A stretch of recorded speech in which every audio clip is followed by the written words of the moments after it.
Guys, welcome back to the Rebuilt Man podcast. Today, I am your host and founder here, Coach Frank Rich, and we have a very exciting conversation on deck for you. This episode is a part of our Coach's Corner series, where if you've been around with us for a while, you know these episodes are dedicated at really shining a light on individuals and colleagues in the space here that are doing incredible work in helping guys out there transform their lives, break free from this addiction that so many of us have and are still struggling with. And today I have an incredible gentleman on the show, somebody I got connected with almost 6 years ago. We were just talking offline about the world that we were in when we had our first conversation. This was pre-COVID for many of you. Remember how different it was. But joining me on the show today is none other than Drew Boa. Drew is the founder and CEO of Husband Material Ministries, where he helps men outgrow porn. He's also the author of Redeemed Sexuality, that was published in 2017, and the host of the Husband Material podcast. Drew's a pastoral sex addiction professional, PSAP, and a certified brain spotting practitioner. Really interested in diving into that a little bit. Drew currently lives in Colorado, and he enjoys going on ventures with his wife and kids. And guys, as I said, we had Drew on the Superman Life podcast 5.5 years ago, in our early days when I had no clue what I was doing. I still don't think I figured it out yet, but I'll link that episode down there in the show notes for you guys below. But Drew, my brother, welcome to the show here today. Thanks, Frank. It's good to be with you. Yeah, really excited to dive in, man. And like I said, really shine a light on some of the things that you and your team are doing over there at Husband Material Ministries. So to kick things off, man, I know we touched on this a couple years ago when we originally had you on, but you know, this space that we're in, it is truly unique. I don't think either one of us grew up, when we were asked, what do we want to do with our lives in those, career counseling sessions saying, yeah, I want to help guys that are struggling with porn addiction. So I'm just curious, as you've kind of built your life and business and ministry around helping men, what inspired you initially to start coaching men that were struggling with porn addiction? It all came from my story and feeling so ashamed of my specific secret sexual obsession, thinking I'm too broken, I'm too messed up. Nobody has the same strange fantasies that I do. And those fantasies had so much power over me. They were always waiting. Whenever I would get 2 months of freedom, 6 months of freedom, even a year of freedom, it was just a matter of time before I was going to lose that battle, until I found a way out of the battle. And that's what changed everything. So just being able to say that porn has lost its power over me made me want to share that with other guys. Yeah, I love that, man. And, that was the genesis for me as well, in that summer of 2019, after struggling for 20 years, feeling the weightlessness of freedom. You walk around in shame and it feels like you're literally carrying 1,000 pounds of bricks behind you everywhere you go. And it was like, man, if this is how I feel, like, what can I do to help other guys? And it was starting to just share, through conversations like, we had back then and we're having here today. I'm curious, Drew, like at what point, because we get guys in our organization that, step up and, take on leadership roles. I'm sure you've seen the same, a lot of times it is actually the helping of others that sometimes unlocks that next layer of freedom for guys. So at what point kind of in the journey, like, did you say, okay, a part of this is going to be me actually helping other men out of this? I started that pretty early just because there were no leaders at my college and then at my church who were available. Like, there was just nobody. So my first group that I led was a train wreck. It was horrible. And it gave me a passion to want to make something better. So being a part of leadership was early. And I think that's a great point for anybody's out there thinking, I'm not far enough to lead others. Man, you don't have to arrive or somehow reach like a final destination to lead others. In fact, I think the best leaders are the ones who are the most vulnerable and pursuing healing with everything they got. Yeah, we've seen that with coaches in our groups. For me, it's like I'm 6+ plus years, 7 years removed from this thing. And, I can come at it from a very high level, tactical perspective. We built frameworks. I can touch on the science, behavioral sides of these things, but it's like sometimes the guys need to hear from the person that was like just where they were. And that's where I was, back then. And, it's kind of hearing what it was for you as well. Curious, man, kind of in this journey for you, the journey to freedom, but also now helping other men. What would you say is the biggest thing maybe you've learned about yourself, Drew, through this journey and doing this work? The biggest thing I've learned about myself is that it's not the adult, mature Drew who has the urge to watch porn and an attraction to the fetish that was always the focus of my porn searches. It was a little boy. It was the 13-year-old me and the 9-year-old me and even the 6-year-old me. That changed everything. And that's why I fully believe we need to heal the boy to free the man. I love that, man. And as I'm looking over, I guess what would be your right shoulder. Sometimes these things are flipped around. A little foreshadowing into an upcoming book for Drew called Outgrow Porn. And I'm assuming it was that revelation that you just shared that maybe became the genesis of that book. That be accurate? Yeah, the book has a pacifier on the cover because porn is a pacifier. On the one hand, it's a way that we try to numb and soothe pain. It's also a childhood coping mechanism. Man, this started young for so many of us. And so at the same time, I also believe porn is a predator. Porn is a sexual abuser. For boys, porn is sexual abuse. So many of us feel like it's all my fault. I chose this. I'm the one who started this sexual addiction. No, before you chose porn, porn chose you. Before you searched for it, it searched for you. The predator set a trap and waited patiently. And oh my goodness, when you realize that this pacifier is in the hand of a predator, it takes on a different feeling, doesn't it? That was a turning point for me. Um, I grew up, I think I'm a little bit older than you. I grew up pre-internet and I still fell into it. I've been incredibly grateful and thankful that I didn't grow up, at 12 years old with a smartphone, because I don't know where I would have ended. But when I really start to see it through that lens of being a predator to the young men, and I started to do work with guys that are, in their early 20s, or, young men that are in high school and reaching out, it was like, it became less about the work and more about the mission of saving men. And that's why we've partnered with, anti-human trafficking organizations. I get an opportunity to speak all across the state in the Tampa Bay area here to parents, coming from a place of like just awareness, right? This thing that sometimes we think is a tool for us to connect, and it can become a weapon of destruction in our pockets. So it definitely changes. For me, it changed the way that I saw everything that we do. Speaking to that younger Drew, you said the one thing that you had to learn about yourself was it was not the adult mature version, but it was the boy. What was the biggest thing that little Drew had to hear from older Drew to unlock this freedom? Because I think a lot of guys haven't heard that yet.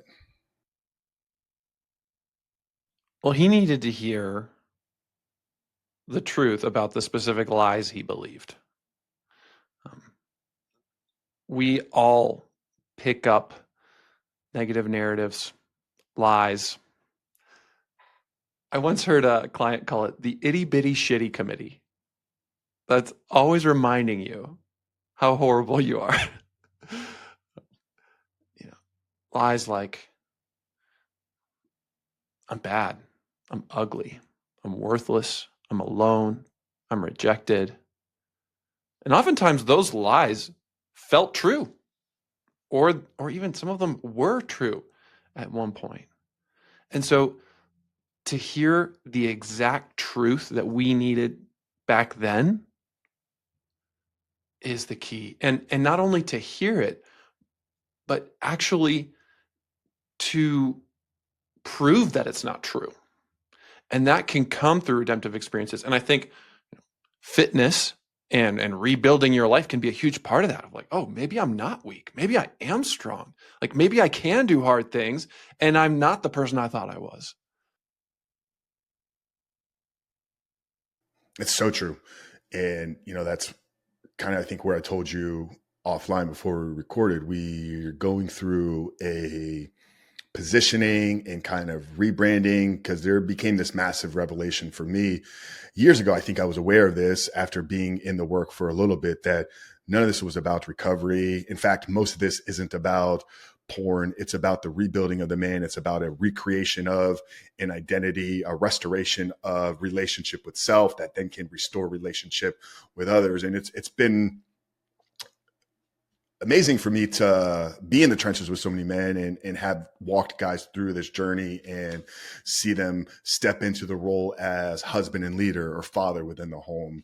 Work with a lot of executives and business owners and see them step into more of a leadership position in their companies. We've worked with some public figures and some athletes, and witnessing one right now having the career, the season of his career right now, like in real time. We got a chance to work with him last off season. So there's all these kind of breakthroughs for me and things that maybe I wish I knew I was getting into before getting started. So I'm curious, transitioning now into more of the work that you do. What is one thing Drew wishes he knew about this coaching space prior to taking that big leap back in the day and starting that first group? I wished I would have fully accepted that you can't teach people what they don't want to learn. You know, uh, as much as we wish we could, um, our ability to help others is in large part dependent on where they're at. And I think for many of us, maybe as coaches, we're trying to push someone. And I've realized, we can't create transformation. We can create the space. And then God brings the transformation. I needed to hear that, man. The amount of times I've wanted to reach through a phone or a message with somebody I'm communicating with, and it's like, you reached out for help. Why aren't you letting me help you? It's just, it's been some late nights and some conversations with Frank. Like, what did you decide to do here, right? So I resonate a lot with that, man. But yeah, you cannot pass on to another that which they are not truly seeking and desiring. And I've felt that a lot. So with that, man, what do you think is the biggest thing out there, the barrier, whether it's a belief system, a mindset, or just something within that is holding these men back that haven't yet found the freedom? And how maybe do you, in Husband Material specifically, address that with your clients? Well, there are so many factors that go into our behavior, and getting lasting freedom is not just the result of one magic formula. I mean, there are so many things that go into it: spirituality, psychology, community, environment, habits, biology, like so many pieces to this puzzle. The one that we emphasize the most is the underrated, invisible factor often of trauma. A lot of guys will say, I've never experienced trauma, or what I had, it wasn't that bad. But as we start to look at the specific types of porn that guys are struggling with, there's a story behind it. And it's usually a story of suffering. Whatever porn symbolizes is usually like, that was the solution. That was the salvation that you needed when you were a boy or when you were a teenager. So when we start to look into the specific sexual fantasies and types of porn that people are using, underneath it, there's a lot more than you might think. I love that, man. Understanding trauma, the definition of it, I think, over the last couple of years for me has been a massive game changer. It's not always this single event. I had a great friend. I have a great friend who works in the coaching and leadership space, and she was married to a very high-ranking Navy SEAL who witnessed a lot of trauma in his life. And after his time in the military, they went on and started to build some businesses together. And it always reached this point where, they'd have a lot of success, and then it would be Larry's way of kind of sabotaging everything. And, they were able to hone in that most organizations, most businesses, the bottleneck, the ceiling is going to be predicated by the trauma of the founder. And now she's dedicated her work to helping companies scale through healing trauma. They have a very unique definition of trauma, and it's very simple when you understand it. It's a perceived loss of control, right? If you think about a young boy, a child trying to navigate and figure out this world, where do kind of emotional outbursts come from? It's when the things that they were expecting aren't going the way that they expected it to be. They've lost that control. And if you don't know how to handle those emotional states, like, it leaves a traumatic experience, not big T, it can be little t, right? Because now the next time they're presented with that same series of events or incidences, like, they're going to shy away from approaching it and look for a coping mechanism. And for young boys with a device in their hand, that coping mechanism sometimes become escaping into pornography. So understanding all this for me has been massive. And it's not just addressing the big T, but sometimes it's these little T's stacked up and how you then begin to cope with them. Right. So that perceived loss of control, feeling overwhelmed and powerless, can be emotional, and it can also be sexual. I mean, having an encounter with porn at a young age can lead to those same feelings. Yeah. I'm sure you're familiar with No More Mr. Nice Guy, Dr. Robert Glover's work. He talked about it on the podcast. I had him on years ago. Well, I heard him talk about it elsewhere, and then I brought it up that for almost 99% of boys, their first sexual experience is rooted in shame. Like, you saw something, you did something, you explored something that you weren't supposed to, and then you're immediately shamed upon it, right? So now you have this relationship with that thing that is supposed to be unity of two souls, creation of human beings, connection. Now it's rooted in guilt and shame because I wasn't supposed to do it. So that immediately creates that trauma type of relationship with your sexual behavior. So we keep going back to it, not just because we're going back to the soothing, but also because we're going back to the shame. And we have an attachment with the shame. That's part of why self-sabotage happens, because shame is actually more comfortable for some of us than success and kindness. Like, we are familiar with shame, and shame is predictable. We know exactly what we're going to get. The thought that I'm a failure feels like absolute certainty. Whereas the thought that maybe I'm not a failure, like maybe I can change, maybe I have hope, that's uncertain. Like, that's always going to feel less comfortable to lean into. And then going back to that reminder of failure begins to hardwire that belief that I am a failure, I can never succeed. So this T leads to, or this trauma leads to that, what I've always thought it's an underlying disbelief in self to actually create freedom. So we use porn as a pacifier to cope with pain, and we also use it as a punishment to reinforce pain. So part of this healing journey is learning to stop punishing ourselves.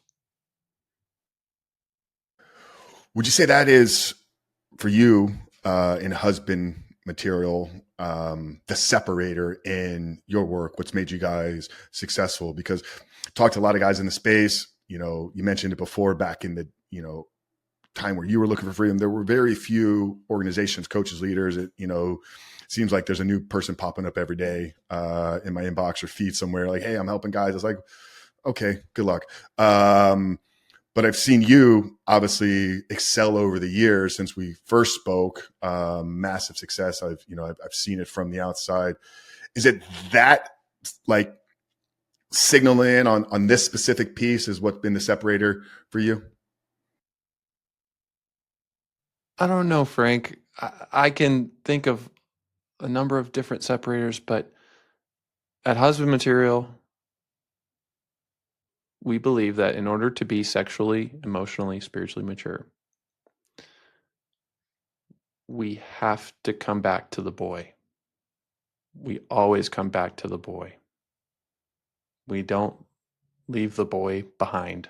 In anything we do, it's always going to be tender, gentle, sensitive, curious, compassionate. At least that's the hope, and we don't do it perfectly. But like, I think there's a place to be tough, there's a place to man up, and then there's a place to weep. And there's a place to just have somebody hold you. And those spaces are not as common for men. It's more socially acceptable for women to be soft and to be empathetic with each other. But what about for men? Like, guys, we need that too.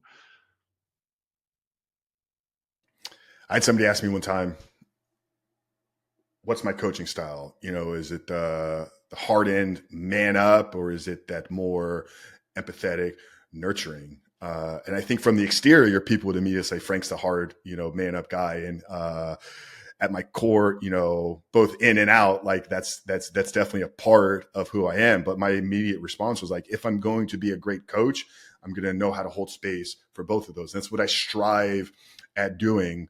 I'll lean more into that because it's my personality, it's my demeanor, it's my presentation, it's just who God made me to be. But I definitely believe I have the ability. I wouldn't say it's my superpower. I think that would maybe be for you, but I've tried to position it to where when that is what's needed, like I'm going to be able to give that. But at the same time, sometimes I think guys are looking for that when in reality they need that quick kick swift in the ass, right? So understanding, and this is where, 20 plus years in leadership development from sales organizations and health and fitness, and now utilizing those skills that I crafted in this space, I think has helped enable me to do what we've been able to do here. But yeah, it's definitely, I think a great person, great coach, great leader knows how to create space for both of those. Well said. And I love that about you. I love that you have that strength and that I have a different kind of personality and a different strength, and there's no one size fits all. Yeah, exactly, man. This space, man, it's fairly new. I think when, we started probably around the same time, it was 2019. I think it was maybe in that time frame for you. I think you wrote the book, first one in 2017. You could go on Google and there were no porn addiction recovery, coaches, right? There's maybe a handful of them. But as I've said here already, it's like, for one, the demand has needed.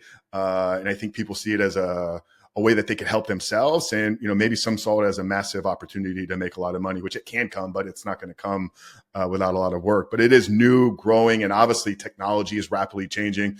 We have, the introduction of AI and, only God knows what robots are going to do in this world as well.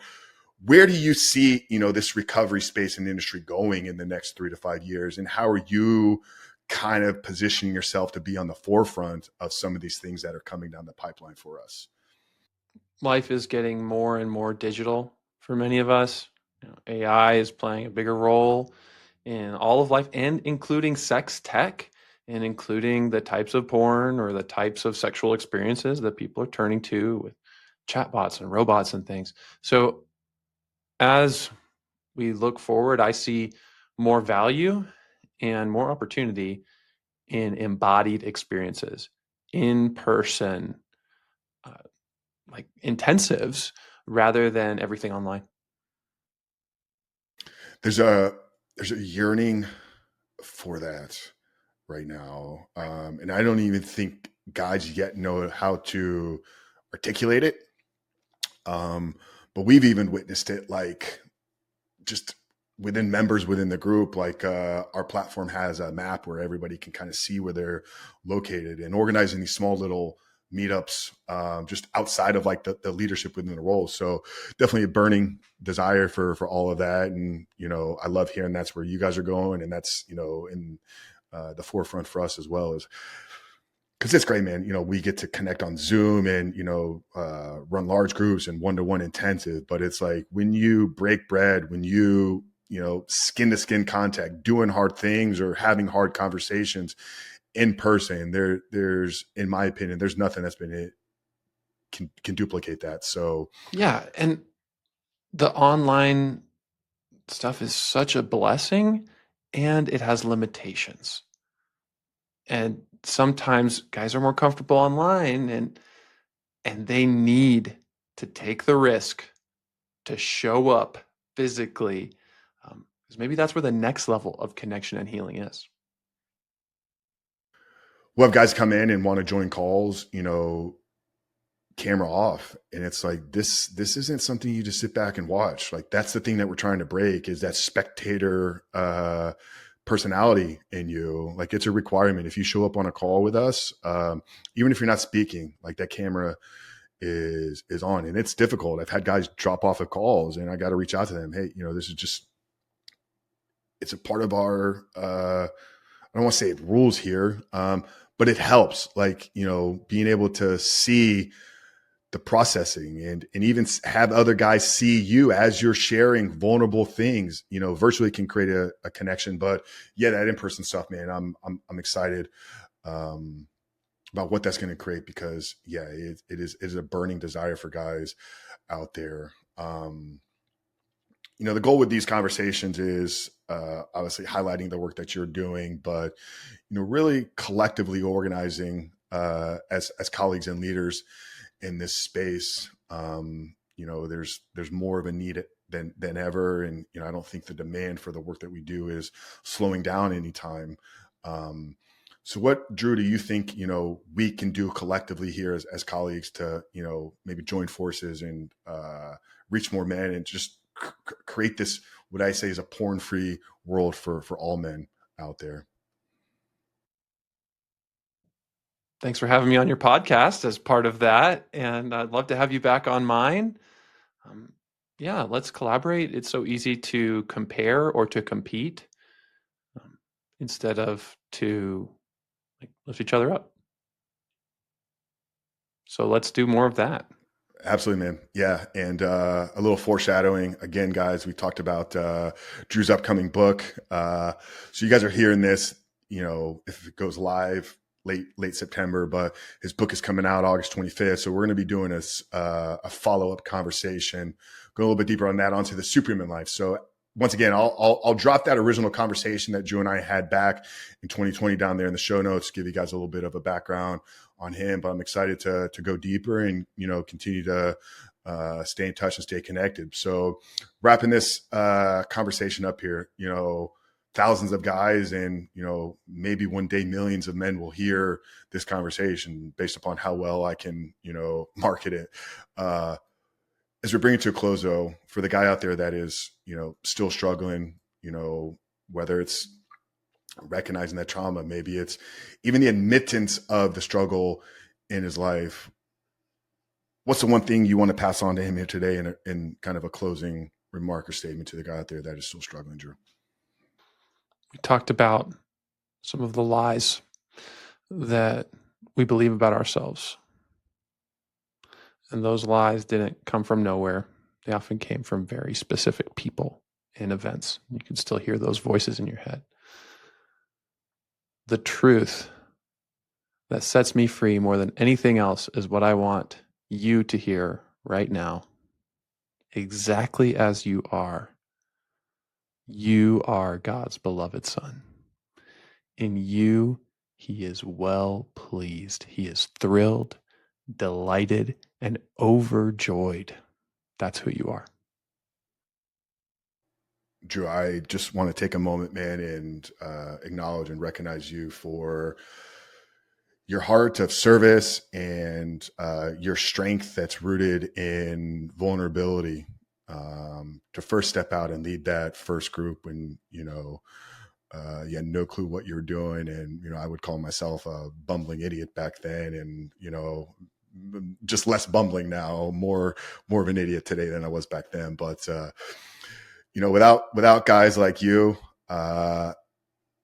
doing the work that you do, I don't know if I would have ever taken a leap, and I may have not have stuck with this as long as I have. So I truly appreciate what you put into the world, how you share your heart and your desire to help men. And I'm honored to call you a colleague and, a friend in the space. So, brother in Christ, man, I truly appreciate you and taking the time out here with me today. So, guys, check out Drew's work. We'll link all his sites and social profiles. Great podcast, great sites, great community.